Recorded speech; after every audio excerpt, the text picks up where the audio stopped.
কলা একটি জনপ্রিয় ফল। আমাদের দেশে কলা হলো একমাত্র ফল যা সারা বছর খুব সহজেই পাওয়া যায়। কিন্তু কখনো কি শুনেছেন একটি কলা গাছের দৈর্ঘ্য ৬০ ফুট হতে পারে? শুধু তাই নয়, সেই গাছের একটি কলার দৈর্ঘ্য প্রায় ১ ফুট।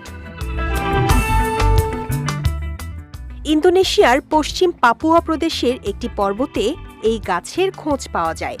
গাছটির কাণ্ড ১৫ মিটার পর্যন্ত লম্বা হয়। এর পাতাসহ অংশটি যোগ করলে মোটামুটি ২০ মিটার বা ৬৫ ফুটের মতো উঠে যায় এই গাছ। বিশাল এই কলা গাছের কাঁদিতে সাধারণত ২৫০ থেকে ৩০০টি কলা হয়। এর একটি কাঁদির ওজন প্রায় ৬০ কেজি। শুধু তাই নয়, এর এক একটি কলা ৮ ইঞ্চি থেকে ১ ফুট পর্যন্ত হতে পারে। তবে এই কলার চামড়া সাধারণ কলার মতো হলুদ হলেও ভেতরটা বাদামি।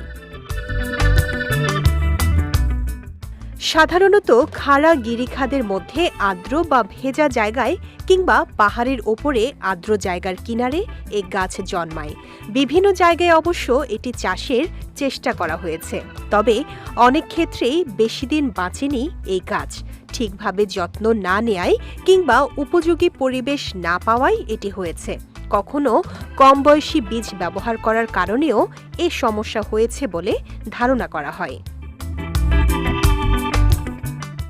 এই গাছ রোপণের জন্য সবচেয়ে উপযোগী হচ্ছে উঁচু জায়গা।